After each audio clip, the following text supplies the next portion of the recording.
Hello दोस्तों, कैसे हो आप लोग। आई होप आप सभी अच्छे होंगे। आपकी बोर्ड की एग्जाम की प्रिपरेशन अच्छे चल रही होगी। मैंने अपने पिछले वीडियो में बताया था पार्ट 2 में समाकलन के बारे में, जिसमें मैंने आंशिक भिन्न के द्वारा समाकलन और भी कई सारे परिमेय संख्याओं का अंडरवुड के अंदर और उनके बारे में बताया था। ठीक है, आज मैं बताने वाला हूँ निश्चित समाकलन के प्रगुण के बारे में। तो 6 प्रगुण के बारे में बताने वाला हूँ, उनसे रिलेटेड जो क्वेश्चन थे उनको कैसे समझना है, कैसे करना है, वो बताने वाला हूँ। तो स्टार्ट करते हैं वीडियो को। तो ये हमारे पार्ट 3 है। इसका तो हम अगर स्टार्ट करें 16वें क्वेश्चन से, तो जो पहला क्वेश्चन है वो है, पहले हम प्रगुण समझ लेते हैं। ठीक है, तो 6 प्रगुण जो है वो है प्रगुण 1 integration a to b fx dx। तो इसमें क्या बेसिकली हम लिमिट चेंज कर देते हैं, यानी अपर लिमिट लोअर लिमिट हो जाती है और लोअर लिमिट अपर लिमिट। तो इसमें बेसिकली क्या होता है, माइनस चिन्ह आ जाता है, बाकी सब सेम रहता है मान वैल्यू। ठीक है, दूसरे प्रगुण की बात करें तो वो है integration a to b fx dx equal to integration a to b fy dy। इसमें ध्यान क्या रखना है कि यहाँ पे देखो, अगर ये लिमिट सेम है दोनों में, ठीक है, और यहाँ पे जो वैल्यू है वो सेम है, यहाँ पे x है dx, यहाँ x dx है, यहाँ fy dy है, तो इनकी वैल्यू सेम होगी। समझ रहे। अगर यहाँ पे 2fy या कुछ गुणांक में है, 2 है, 3 है, 4 है, तो फिर वो सेम नहीं होंगी। अगर यहाँ पे लिमिट सेम होनी चाहिए पहली चीज, यहाँ पे आपका जो x dx है, यहाँ पे y dy इस तरीके से सेम होना चाहिए। यहाँ पे हम आगे इसका देखेंगे यूज। ठीक है, तो आपको और अच्छे से क्लैरिफाई हो जाएगा। इसका अगर आप तीसरे प्रगुण की बात करें तो ये डिवाइड वाली, इसमें से क्या है कि a से b है fx dx। तो हम बेसिकली इसमें क्या करते हैं, हम इसको लिमिट को दो भाग में तोड़ देते हैं। तो हम मान लेते हैं कि एक कोई c है वैल्यू जो कि आपका a से ज्यादा है इसकी वैल्यू और b से कम है, यानी a और b के बीच की वैल्यू है कोई। तो हम a से c integration fx dx plus c से b fx dx इस तरीके से लिख सकते हैं इसको, यानी तोड़ सकते हैं दो भागों में। ठीक है, इसका अगर हम चौथे प्रगुण की बात करें जो कि आपका बहुत इंपॉर्टेंट है, इन सब में ज्यादातर में यूज होने वाला है, वो है a से b fx dx equal to a to b f a plus b minus x। मतलब lower limit plus upper limit minus x dx, यानी कि हम x की जगह क्या करते हैं, upper limit plus lower limit का योग, ठीक है, एडिशन, और माइनस x इसको हम रिप्लेस कर देते हैं। तो इसकी जो वैल्यू होगी वो सेम होगी इसकी। ठीक है, इसका हम बहुत यूज करेंगे, अभी देखेंगे आगे। ठीक है, एप्लीकेशन जब करेंगे। इसका अगर हम 5वें इसकी बात करें प्रगुण की, तो वो है minus a to a fx dx equal to, यहाँ पे दो कंडीशन होती है, एक होती है सम, एक होती है विषम फलन। अगर सम फलन है तो ये मतलब यहाँ पे जो माइनस a से a, तो ये आपको देगा 2 0 to a, यानी 0 to a हो जाएगा, यहाँ पे 2 का गुणा हो जाएगा। अगर ये विषम फलन है तो यहाँ पे 0 हो जाता है। वो कैसे होता है, सम विषम फलन होता है क्या, वो देख लेते हैं। तो अगर मैं बात करूं तो बेसिकली क्या है कि अगर fx इक्वल टू, मतलब f minus x equal to fx है, मतलब अगर हम x की जगह माइनस एक्स यूज करें और उसकी वैल्यू भी fx है उस फलन की, तो फिर ये हमारा क्या होता है, सम फलन होता है। लेकिन अगर हम f minus x equal to, यानी हम x की जगह माइनस एक्स रखें और इसकी वैल्यू माइनस fx है, तो हमारा विषम फलन होता है। ठीक है, अगर मैं एग्जांपल के तौर पे लूं तो आपको अच्छे समझ में आ जाएगा। हमारा साइन एक्स फलन होता है, तो हम जानते हैं कि साइन माइनस थीटा क्या होता है, माइनस साइन थीटा। ठीक है, तो यहाँ पे माइनस क्या आ गया, बाहर आ गया, तो हमारा क्या है, विषम फलन है। और जो कॉस माइनस थीटा होता है वो होता है कॉस थीटा, तो ये हमारा सम फलन है। ठीक है, तो मतलब यहाँ पे जो माइनस चिन्ह है वो यहाँ पे अगर बाहर आ गया तो हमारा विषम फलन हुआ। अगर माइनस चिन्ह मतलब बाहर नहीं आया, मतलब वो एक तरीके से कहें उसका इफेक्ट नहीं पड़ा, तो हमारा वो सम फलन हो गया। ठीक है, यहाँ पे अभी हम इसका यूज भी देखेंगे, तो ये भी इंपॉर्टेंट फलन है। ठीक है, इसमें जो दो कंडीशन है वो ध्यान रखना है, हमेशा 2 का गुणा नहीं होगा, अगर सम है तभी होगा।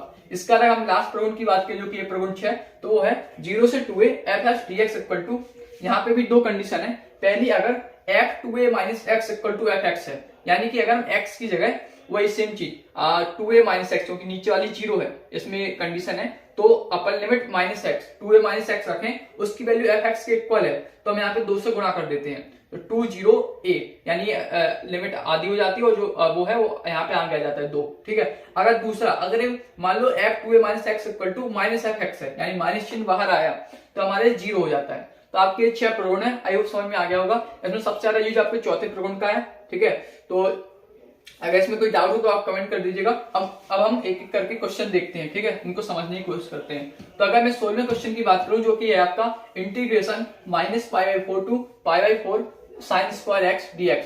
तो अगर आप देखेंगे तो लिमिट से हमें पता चल रहा है कि इसमें कहीं ना कहीं 5वें प्रगुण का यूज होना है, क्योंकि देखो माइनस है और एक है ना, माइनस π/4 π/4, तो इसमें 5वें का यूज होना है। तो 5वें के लिए सबसे पहले आपको क्या चेक करना है कि वो फलन सम है कि विषम। तो यहाँ पे इसको चेक करते हैं। तो हम क्या करते हैं, यहाँ पे साइन स्क्वायर एक्स है, ठीक है। तो हम यहाँ पे एक बार माइनस एक्स लगते हैं एक्स की जगह, ठीक है, इसका स्क्वायर, तो इसकी वैल्यू क्या होगी, यहाँ पे इसकी वैल्यू हो जाएगी माइनस साइन एक्स, लेकिन चूंकि इसका ये स्क्वायर है तो यहाँ पे ये माइनस प्लस हो जाएगा। तो अगर हम देखेंगे तो हमने माइनस रखा तो भी इसकी वैल्यू साइन स्क्वायर एक्स ही आई, तो ये क्या है, सम फलन है। अगर यहाँ पे स्क्वायर नहीं होता तो हमारा क्या हो जाता है, ये विषम फलन, क्योंकि माइनस आ गया है। या फिर अगर पावर 3 होती तो यहाँ पे माइनस आ जाता बाहर, ठीक है, तो हमारे विषम हो जाता है। लेकिन चूंकि यहाँ पे स्क्वायर है, सम पावर है, तो इसलिए सम फलन है। यानी कि इसमें क्या होगा, बेसिकली ये हमारा बन जाएगा 0 to π/4 to sine square x dx, ठीक है। अब बेसिकली क्या करेंगे, हम साइन स्क्वायर एक्स का जो फॉर्मूला लगाते हैं वो लगा देंगे, जो आपका cos 2x वाला फॉर्मूला होता है 1 - 2 साइन स्क्वायर एक्स। अब यहाँ से हम साइन स्क्वायर एक्स की वैल्यू लगा देंगे, ठीक है, क्योंकि साइन स्क्वायर एक्स का हमें सीधे फॉर्मूला पता नहीं है, तो इसको हम वैल्यू रखेंगे, अलग अलग समाकलित करेंगे और लिमिट रखेंगे। लिमिट और कैसे रखना था वो मैंने पिछली वीडियो में बता दिया था, एक बार फिर से देख लीजिए। जो भी आंसर आएगा, ठीक है, जैसे मान लो एक्स आंसर आया एक्स, तो उसमें हम क्या करेंगे कि पहले हम अपर लिमिट रखेंगे उस वेरिएबल की जगह माइनस लोअर लिमिट, समझे। तो basically upper limit minus lower limit variable की जगह उस लिमिट को रख देते हैं, ठीक है, और सॉल्व कर देते हैं। आई होप समझ में आ गया होगा। इसका अगर हम अगले क्वेश्चन की बात करें, जो है 17वां क्वेश्चन, वो है 0 to π/2 under sine x upon under sine x plus under cos x dx equal to π/4, यह प्रूव करना है। तो इसमें बेसिकली चौथे प्रगुण का यूज होगा, ठीक है। तो इसमें हम क्या करते हैं, जो मैंने बताया था, ये आई की, ये है आई इक्वल टू, सारी आई इक्वल टू है, तो हम क्या करेंगे, आई इक्वल टू, यहाँ पे मैंने बताया a plus B minus x use करते हैं, तो यहाँ पे क्या होगा, a प्लस बी, 0 प्लस π/2 होगा, π/2 माइनस एक्स यूज करेंगे आप x की जगह यहाँ पे भी, तो साइन 90 माइनस एक्स क्या हो जाएगा, cos x, यहाँ पे cos 90 माइनस एक्स क्या हो जाएगा, sin x, और ये आपका क्या हो जाएगा, under root cos x sin 90 minus x, ठीक है। तो आपका ये बन जाएगा आई की वैल्यू। ये आपका प्रगुण 4 यहाँ पे यूज हुआ है, जो बहुत इंपॉर्टेंट है। लिमिट सेम रहेगी। हम क्या करेंगे इसके बाद, देखिए इसको देखिए और इसको देखिए, तो ये दोनों लिमिट सेम है, ठीक है, दोनों dx के फंक्शन है, ठीक है। तो हम इसको क्या करेंगे, जोड़ देंगे। तो हम जब जोड़ेंगे, लिमिट सेम है तो ये जुड़ जाएंगे। तो यहाँ पे बेसिकली आप लासा लेके जब जोड़ेंगे तो आएगा आपका under root sine x plus under root cos x, क्योंकि दोनों के हर सेम है तो अंश सीधे सीधे जुड़ जाएंगे। आपका आ जाएगा under root sine x plus under root cos x, है ना। तो बेसिकली क्या हो जाएगा, कैंसिल हो जाएगा, क्योंकि अंश और समान है। यहाँ पे आ जाएगा एक का समाकलन क्या होता है x, और यहाँ पे लिमिट लगा देंगे 0 to π/2, तो आपका इजीली सॉल्व हो जाएगा। तो अगर करेंगे सॉल्व तो π/4 आ जाएगा, ठीक है। तो बेसिकली इसमें प्रगुण 4 का यूज किया, ठीक है, और हमने फिर उसको जोड़ दिया। जब भी आप प्रगुण 4 का यूज करते हैं तो ज्यादातर में इक्वेशन को आप जोड़ते हैं, ठीक है। आई होप समझ में आ गया होगा। इसका अगर मैं अगले क्वेश्चन की बात करूं, वो 18वां question, 0 to π/4 log e on base e 1 + 10x dx equal to π/8 log 2 on base e, इसको हमें सिद्ध करना है। तो इसमें भी प्रगुण 4 यूज होगा। देखिए कैसे, तो log e 1 प्लस, यहाँ पे हम क्या करेंगे 10 a प्लस b, तो a प्लस b क्या होगा 0 + π/4 यानी π/4 माइनस x, ये हमारा हो जाएगा dx, ठीक है, यहाँ हमारा 0 से π/4। अच्छा, अब जो है देखिए यहाँ पे 10 π/4 माइनस एक्स यानी 45 माइनस एक्स, इसकी तो ऐसी कोई वैल्यू नहीं होती, जैसे 90 माइनस एक्स 180 प्लस एक्स वैसी होती है, ऐसी तो नहीं है इसकी वैल्यू। तो हम यहाँ पे क्या करेंगे 10a माइनस b का फॉर्मूला लगा देंगे, है ना। तो यहाँ पे क्या फॉर्मूला बन जाएगा 10 45 की वैल्यू क्या होती है 1 माइनस 10b की वैल्यू क्या है x अपॉन 1 प्लस 10a की वैल्यू क्या है 1, 10b की वैल्यू क्या है 10x। तो हम ये फॉर्मूला लगा दिया हमने यहाँ पे, और बाहर हमारा क्या रहेगा 1 प्लस, ठीक है, और ये हमारा बाहर लॉग रहेगा। यहां पे हम इसको लासा लेंगे, सॉल्व करेंगे, तो आपका बेसिकली क्या आ जाएगा, यहां पे जब सॉल्व करेंगे तो 1 + 10x, एक मिनट, ये हाँ एक बार मैंने एक्स्ट्रा लिख लिया। हाँ, अब यहां पे जब लासा लेंगे तो 1 + 10x plus 1 - 10x upon 1 + 10x। अब यहाँ पे क्या होगा 10x से 10x कैंसिल हो जाएगा, ये हमारा ये आएगा log 2 अपॉन 1 + 10x, है ना। अब मैंने लॉग के ऑपरेशन बताए थे अवकलन वाले वीडियो में, तो पार्ट 1 में, तो इसमें बेसिकली क्या होगा log m अपॉन n लगेगा, जो होता है log m minus log n, क्या हो जाएगा log 2 माइनस log 1 + 10x, और आपकी जो लिमिट रहेगी सब में लगाना है, ठीक है। 0 to π/4 रहेगी, यहाँ हो जाएगी 0 to π/4। अब थोड़ा आप देखेंगे तो हमने आई की वैल्यू थी क्या हमारे पास आई की वैल्यू थी ये, और यहाँ पे आप देखेंगे तो ये सेम है ना, यहाँ पे dx होगा, तो बेसिकली हम इसको आई लिख सकते हैं। हाँ, तो ये माइनस आई है और ये हमारा टोटल क्या है, आई चल रहा है, तो आई माइनस आई, तो माइनस आई उस साइड जाएगा तो बन जाएगा 2i। इसको जब सॉल्व करेंगे तो ये कांस्टेंट है, log 2 बाहर आ जाएगा और बन का हो जाएगा x को जब आप वो करेंगे मतलब लिमिट लगाएंगे तो पाई बाई 4 माइनस 0, तो आपका बेसिकली क्या हो जाएगा, ये 2 यहाँ आ जाएगा तो पाई बाई 8, तो i equal to pi by 8 log 2। यानी बेसिकली इसमें हमने क्या किया, प्रगुण 4 का यूज किया, इसमें हमने tan a माइनस b का फॉर्मूला लगाया, क्योंकि हाँ यहाँ पे वो मतलब चेंज नहीं हो रहा टेंस और कोट में, क्योंकि 90 नहीं था, तो हमने उसको सॉल्व किया, log का फंक्शन लगा, यहाँ पे हमने देखा इसकी वैल्यू आई तो आई को हमने उस साइड भेज दिया, हमारा इजीली इंटीग्रेट हो गया। ठीक है, इसका अगर मैं अगले क्वेश्चन की बात करूं, 19वां क्वेश्चन, वो है इंटीग्रेशन 0 टू पाई x और tan x dx upon sec x plus tan x। इसमें आपको क्या करना है, इसमें भी आपको प्रगुण 4 लगा देनी है। प्रगुण 4 लगाएंगे तो क्या होगा, यहाँ पे पाई माइनस एक्स, tan पाई माइनस एक्स होगा, tan पाई माइनस एक्स क्या होता है, माइनस tan x है ना, tan x उससे माइनस थीटा। यहाँ पे sec पाई माइनस एक्स क्या होगा, माइनस sec x, और tan पाई माइनस एक्स होगा माइनस tan x। हमारी आई की वैल्यू है 0 टू पाई। अब बेसिकली क्या है, ये माइनस है, यहाँ पे माइनस कॉमन आया तो ये सब प्लस हो जाएंगे। अब अगर आप देखेंगे तो यहाँ पे ये आई की वैल्यू है और यहाँ पे हमारे पास ये भी आई की वैल्यू है, तो हम दोनों को क्या करेंगे, जोड़ देंगे। ठीक है, जो मैंने बताया था, तो हम इसको जोड़ देंगे। जब भी हम प्रगुण 4 लगाते हैं ज्यादातर में मोस्टली हम जोड़ देते हैं, जोड़ेंगे यहाँ पे तो क्या होगा, 0 टू पाई होगी, लिमिट सेम है। देखो यहाँ पे जब इसका गुणा कराएंगे tan x का, ठीक है, तो यहाँ पे माइनस एक्स tan x है, यहाँ पे प्लस x tan x है, तो ये कैंसिल हो जाएगा, तो बचेगा क्या, पाई tan x upon sec x plus tan x, है ना, और dx। अब देखो पाई कांस्टेंट है तो पाई बाहर आ जाएगा। अब ये वाला आप जो इंटीग्रेशन आप कर चुके हैं पहले भी, ठीक है, इसमें हम क्या करेंगे, sec x, अभी मैंने पार्ट 1 में बताया था कैसे करना है इसको, sec x minus tan x का ऊपर नीचे गुणा करेंगे। ठीक है, नीचे आपका बन जाएगा sec square x minus tan square x, जो इसकी वैल्यू होती है 1, ऊपर आप जो tan x दोनों जगह गुणा करा देंगे तो बन जाएगा sec x tan x plus tan square x, तो उसका आप अलग अलग समाकलित कर देंगे और लास्ट में आप जो है यहाँ पे लिमिट लगा देंगे। ठीक है, तो आई होप बन जाएगा। इसमें हर का परमीकरण करेंगे, इसको सॉल्विंग में पार्ट 1 में बता चुका हूँ, अगर प्रॉब्लम है तो उसमें देख लीजिएगा। इसके अलावा मैं अगले क्वेश्चन की बात करूँ, जो है आई बराबर 0 to pi by 4 log sin two theta D theta prove करना है, equal to minus pi by 4 log 2, important है। तो इसमें अगर हम देखेंगे यहाँ पे हमारे पास sin टू थीटा है, अगर हम थीटा टी एक्स के रूप में करते रहे, हम क्या करेंगे, टू थीटा को टी मान लेंगे। ठीक है, जो बेसिकली हम प्रतिस्थापन करते हैं, तो उसको हमने मान लिया टी। ठीक है, तो इसका क्या होगा 2, और थीटा का क्या होगा, आपका ये हो जाएगा 2 equal to D T upon D theta. तो आप डी थीटा को लिख सकते हो डी टी बाई 2, है ना। अब यहाँ पे तो यह हमारा हो जाएगा log sin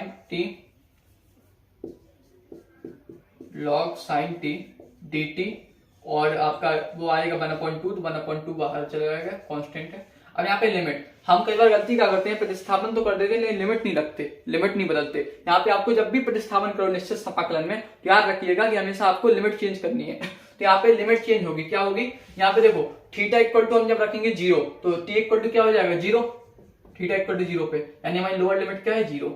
और जब theta equal to pi by 4 रखेंगे तो t इक्वल टू हो जाएगा पाई बाई 2, तो अपर लिमिट हो गई पाई बाई 2, तो इसको चेंज करना मत भूलिएगा। और इसमें हम क्या करेंगे, प्रगुण 4 लगा देंगे, क्योंकि देखो यहाँ पे पाई बाई 2 है, यहाँ पे साइन का कॉस बदल जाएगा। ठीक है, तो हम प्रगुण 4 लगा देंगे, तो ये हमारा हो जाएगा 0 to pi by 2 log sin cos t, है ना, sin 90 माइनस टी। अब हम क्या करेंगे, जैसे मैंने बताया था कि प्रगुण 4 लगाने के बाद दोनों को जोड़ दो, तो 2i हो जाएगा, जोड़ दिया दोनों को, तो हो जाएगा आपका 1/2 0 टू पाई बाई 2। यहाँ पे log m plus log n का फॉर्मूला लगेगा, जो मैं ये आपके 3 ऑपरेशन है, तो यहाँ पे हो जाएगा log m इंटू n, तो sin t into cos t हो जाएगा, और dt। ठीक है, इसके बाद क्या है, यहाँ पे अगर आप देखो sin 2t का फॉर्मूला बन रहा, यहाँ पे अगर हम 2 का ऊपर नीचे गुणा कर दें, तो हम यहाँ पे 2 का ऊपर नीचे गुणा कर देंगे। ठीक है, तो ऊपर बन गया sin 2t, तो यहाँ पे बेसिकली क्या हो जाएगा 1/2, तो इसको हम अलग अलग कर दें, तो यहाँ पे m बाई n का फॉर्मूला लग रहा, log m by log n, है ना, log m बाई n, तो log m माइनस n हो जाएगा, log के ऑपरेशन लग रहे, तो यहाँ पे log sin 2t हो जाएगा अलग, 0 to pi by 2 minus 1/2 0 to pi by 2 और log 2। अब जो log 2 है इसका आप इजीली डिफरेंशिएट कर दोगे, log 2 कांस्टेंट है बाहर आ जाएगा, t का होगा 1 का होगा t, तो ये आपका π/2 हो जाएगा। ठीक है, तो आपका कांस्टेंट 1 हो जाएगा। ठीक है, अब मैंने इसको करना है समाकलित। ठीक है, अब अगर हम देखेंगे तो sin 2t है। अब यहाँ पे हम क्या करना है, प्रगुण 2 यूज करना है। प्रगुण 2 क्या कि हम इसको i के रूप में कुछ लिख दें। ठीक है, जैसे हमने इस क्वेश्चन में किया था, हमने इसको i के रूप में लिख दिया था इस वाले में 70 में आपका 19 में 18वें क्वेश्चन में किया था कि हमने i के रूप में लिखा था, है ना। इसको हम i के रूप में बनाना है। और i है क्या, ये है i हमारा, है ना। अब यहाँ पे देखो t dt है, यहाँ पे 2t है जो मैंने बताया था प्रगुण 2 में। तो यहाँ पे हम क्या करेंगे, हमें इसको उसके रूप में बनाना है, मतलब एक कांस्टेंट के रूप में बनाना है। तो हम क्या करेंगे, यहाँ पे फिर से 2t को मान लेंगे u। ठीक है, 2t को हम कुछ मान लेंगे u। तो इसका क्या होगा, यहाँ पे आपको इजीली हो जाएगा du/dt, t का हो जाएगा 1। तो यहाँ पे बेसिकली क्या करेंगे, क्या हो जाएगा 1/2। ठीक है, और यहाँ पे log sin u du आया समझ में। अब यहाँ पे हम फिर से लिमिट चेंज करेंगे, जब आप लिमिट चेंज करोगे तो यहाँ पे हो जाएगा 0 to π, सेम टू सेम ऐसे। ठीक है, इसके बाद अगर मैं इसके बाद आगे अगर बात करूं,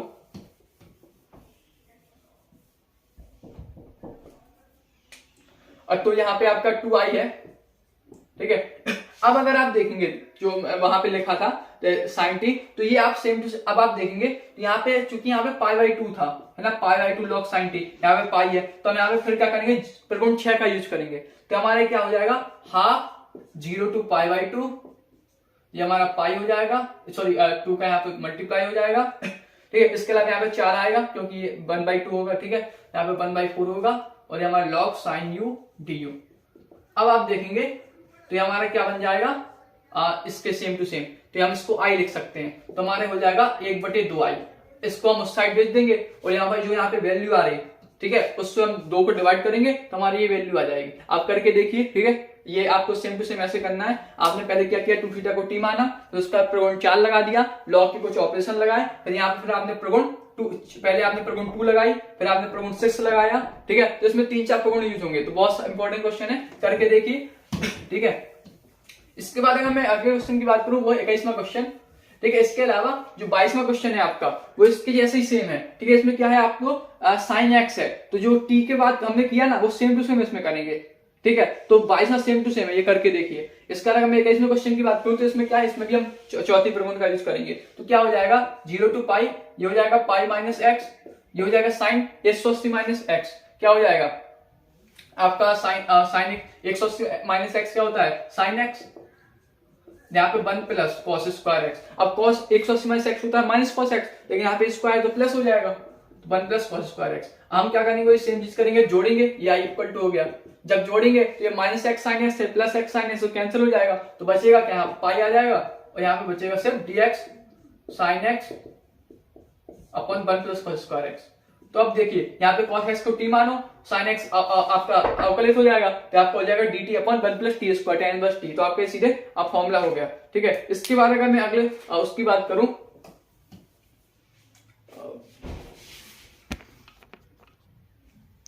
तो आपका ये इजिली डिफरेंशिएट हो जाएगा। ठीक है, इसके बाद अगर मैं अगले क्वेश्चन की बात करूं, जो है आपका 23वां क्वेश्चन, तो वो है 0 to 1 log e 1 + x upon 1 + x square equal to π/8 log 2। यहाँ पे हम क्या करेंगे, यहाँ पे अगर देखो तो यहाँ पे प्रगुण 4 यूज नहीं हो पा रही। इसका रीजन क्या है, इसका रीजन ये है कि अगर आप मान लो यहाँ पे यूज करेंगे, तो यहाँ पे x की जगह 1 - x रखेंगे। ठीक है, लेकिन इसका कोई फायदा नहीं होगा, क्योंकि पहली रीजन ये है क्योंकि यहाँ पे log है।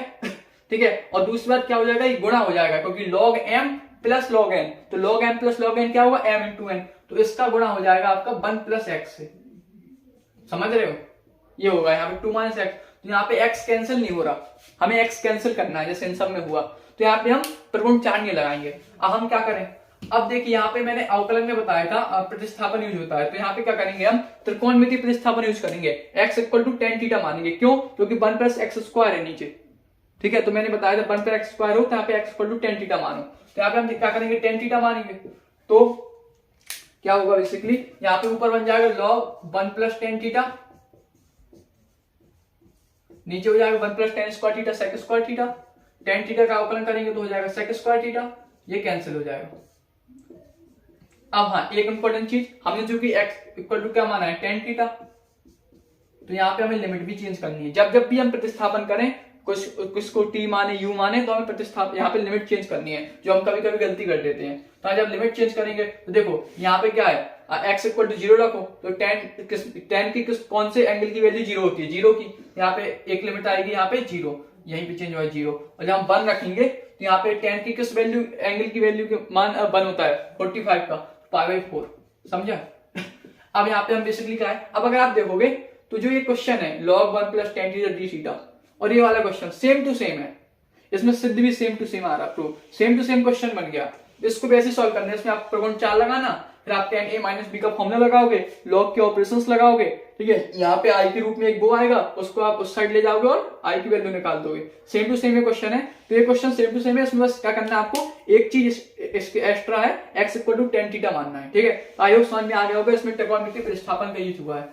इसके बाद अगर मैं अगले क्वेश्चन की बात करूं, जो 24वां क्वेश्चन, तो इसमें 0 टू π/2 sin की power 4x dx upon sin की पावर 4x प्लस cos की पावर 4x, ठीक है। इसमें भी हम प्रगुण 4 लगाएंगे, प्रगुण 4 लगाएंगे क्या हो जाएगा, sin π/2 माइनस x की पावर 4, ठीक है। ऐसे इसमें होगा तो sin ये हो जाएगा cos की पावर 4x, और इसमें हो जाएगा sin की पावर 4x। बेसिकली क्या हो जाएगा, sin 90 minus x cos x की पावर 4 है, क्या हो जाएगा cos की पावर 4x cos x की पावर 4, और यहाँ पे cos 4x sin 4x।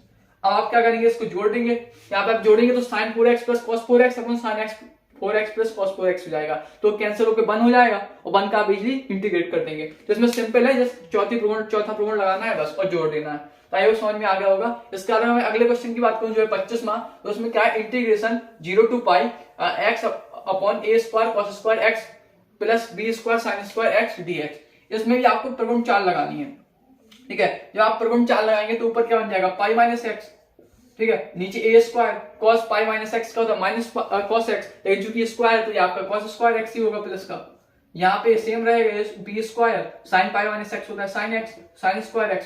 अब आप इसको जोड़ेंगे तो देखो माइनस एक्स यहाँ प्लस एक्स है, minus x plus x cancel हो जाएगा, बचेगा क्या, पाई अपॉन पाई आपका कांस्टेंट है, तो ये आपका बचेगा dx अपॉन, ये आपका same to same A square cos square x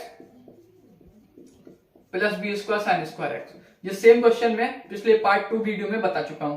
इसमें आपको क्या करना है, बेसिकली cos स्क्वायर x से भाग दे देना है ऊपर नीचे, ठीक है। ये आपको नीचे ऊपर बन जाएगा sec स्क्वायर x, नीचे बन जाएगा a square plus b square tan square x। आपको क्या मानना है, tan x को t मान लेना है, sec स्क्वायर x ऊपर है तो आपका इजीली समाकलित हो जाएगा।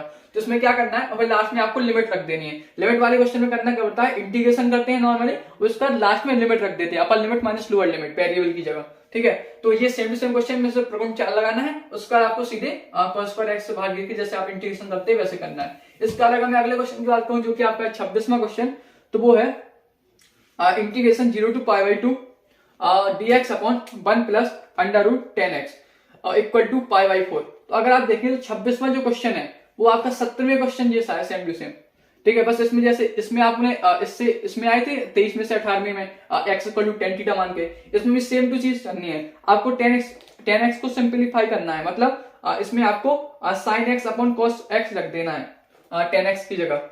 तो इसमें बेसिकली क्या होगा,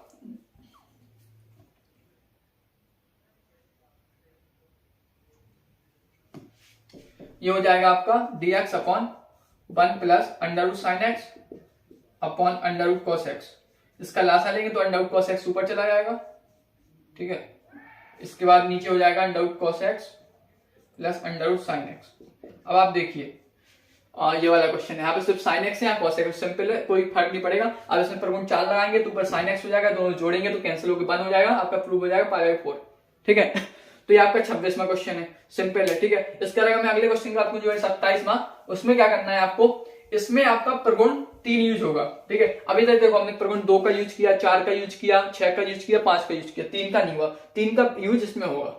इसमें क्या करेंगे हम बेसिकली, और हम प्रगुण 3 का यूज करना किसमें है, ठीक है। तो उसके लिए आप ये कर सकते हो कि जिसमें मॉड का यूज हो उसमें आपको प्रगुण 3 का यूज करना है, ठीक है, क्योंकि मॉड की 2 वैल्यू होती हैं। तो इसमें अगर मैं देखूं -1 से 2 x³ माइनस x, एक क्वेश्चन और है कि हम करते ही क्यों है, मतलब इसमें इसको डिवाइड, मतलब पार्ट में क्यों तोड़ते हैं, 3-4 पार्ट में। क्योंकि देखो इसमें मॉड है तो इसमें क्या होता है बेसिकली एक निश्चित अंतराल तक, ठीक है, यानी कि अगर मैं बोलूं तो इसमें क्या होगा -1 से a तक ये वैल्यू बढ़ रही होगी या घट रही होगी, तो उसके बाद क्या हो जाएगा ये फिर, मतलब अगर जैसे मान लो फॉर एग्जाम्पल अगर इसमें इसकी वैल्यू 0 से बड़ी होगी इस फंक्शन की इस अंतराल में, तो इस अंतराल में 0 से छोटी हो जाएगी, तो क्या होता है चेंज होता है। तो आप क्या इकट्ठा समाकलन नहीं कर सकते, क्योंकि अगर आप इकट्ठा समाकलन करोगे ना इसका तो इसका 0 आएगी वैल्यू, ठीक है। तो इसलिए आप क्या करते हैं इसको पार्ट में करते हैं, क्योंकि इसकी वैल्यू चेंज होती रहती है, ठीक है, कैसे होती है वो देखते हैं, ठीक है। तो इसके लिए हम क्या करते हैं,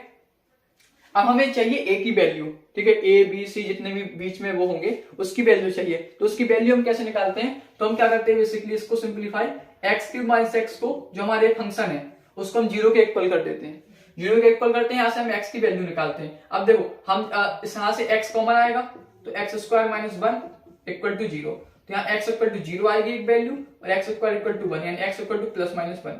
अब देखो -1 तो हमें दिया है तो एक वैल्यू +1, यानी यहाँ इसमें बीच में दो है, दो वैल्यू हमें मिली, एक तो है 0 और एक है +1, ठीक है। तो अंतराल क्या क्या बनेंगे, ठीक है, तो यहाँ पे हम क्या करते हैं 0 के इक्वल करते हैं, x की वैल्यू जितनी आती है उस हिसाब से अंतराल बनते हैं। तो यहाँ पे अंतराल कितने बनेंगे, एक बनेगा -1 से 0, एक बनेगा 0 से 1, एक बनेगा 1 से 2, तीन अंतराल बने, एक तो -1 से 0, 0 से 1 और 1 से 2। हम तीनों अंतराल में इसकी वैल्यू देखते हैं, तो अगर हम इसके बीच का अंतराल ले लें -1/2, जब हम इसकी वैल्यू इसमें रखेंगे क्या बनेगा -1/8 और +1/2 है ना, माइनस, तो इसमें वैल्यू कितनी आ रही है पॉजिटिव आ रही है। अब इस मॉड को थोड़ी देर के लिए हम भूल जाते हैं, तो हम इसमें प्लस से आ रही है यानी 0 से बड़ी है, यहाँ से इसके बीच में रखेंगे तो 1/2 रख रहे हैं, तो माइनस क्या आएगा 1/8 -1/2, ये क्या है 0 से कम है, मॉड के बाद बाहर हो जाएगी, लेकिन यहाँ पे मॉड इस थोड़ी देर के लिए यहाँ पे हम मतलब नहीं है ऐसा मानो, तो यहाँ पे वैल्यू क्या आ रही नेगेटिव आ रही, तो ये 0 से कम आ रही, ठीक है।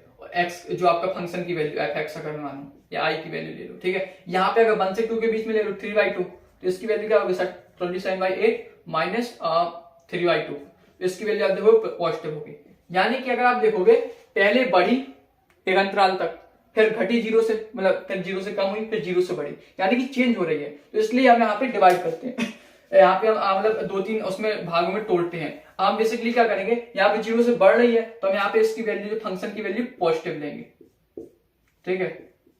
यहाँ पे क्या है, यहाँ पे नेगेटिव है तो यहाँ पे हम माइनस लगा देंगे, माइनस नेगेटिव में वैल्यू आ रही, और इसमें क्या है पॉजिटिव में आ रही, 0 से ज्यादा है तो हम पॉजिटिव लगा देंगे। हम क्या करेंगे सिंप्लीफाई, अलग अलग लिमिट लगा के इसका हम जो है मतलब समाकलित कर देंगे और लिमिट लगा के सॉल्व कर देंगे, ठीक है। तो आई होप समझ में आ गया होगा, ठीक है। तो ये वाला क्वेश्चन है, आ सकता है 3 नंबर या 5 नंबर में, ठीक है। तो ये आपके इंपॉर्टेंट क्वेश्चंस थे आज समाकलन के, ठीक है। मैंने 3 पार्ट में बताए जो आपके 50-51 इंपॉर्टेंट क्वेश्चन है, इन क्वेश्चंस को अच्छे से लगा लीजिए और ज्यादातर चांसेस नीचे आ जाएंगे, ठीक है। ऐसा अगर सेम टू सेम नहीं आया तो हो सकता थोड़ा सा वेरिएट करे, ठीक है, लेकिन जैसे मान लो यहाँ पे 10 की जगह हो सकता है कॉट हो जाए, ठीक है, यहाँ पे साइन एक्स की जगह cos x हो जाए, यहाँ पे साइन स्क्वायर एक्स की जगह cos स्क्वायर एक्स हो जाए, थोड़ा सा हो सकता है वेरिएट करे, लेकिन आएंगे इसी टाइप के क्वेश्चन। तो आई होप आपको समझ में आ गया होगा। इसके अलावा बोर्ड में कॉपी कैसे लिखना है, हिंदी की कॉपी पूरा पेपर सॉल्यूशन, ठीक है, हर क्वेश्चन कैसे लिखना है, ठीक है, तो उसकी वीडियो भी जल्दी अपलोड होगी, हिंदी की कॉपी पूरी कैसे लिखना है, ठीक है, कॉपी में लिख के बताऊंगा, इंग्लिश की कॉपी और पीसीएम की भी। और इसके अलावा ये पार्ट 3 है, पार्ट 1 और पार्ट 2 के मैंने वीडियो अपलोड कर दिए हैं, अगर आपने नहीं देखे तो वो देख लीजिए इंपॉर्टेंट क्वेश्चन, और भी अदर चैप्टर्स के इंपॉर्टेंट क्वेश्चन जल्दी अपलोड होंगे, केमिस्ट्री के भी इंपॉर्टेंट क्वेश्चन इंपॉर्टेंट टॉपिक्स जल्दी अपलोड होंगे। तो जुड़े रहिए, अगर वीडियो पसंद आए तो लाइक कीजिए। इनमें से अगर किसी भी क्वेश्चन में अभी भी डाउट हो तो आप कमेंट कर दीजिए, मैं उनको और अच्छे डिटेल में बता दूंगा बाद में, और दोस्तों के साथ शेयर कीजिए। Thank you very much and all the best.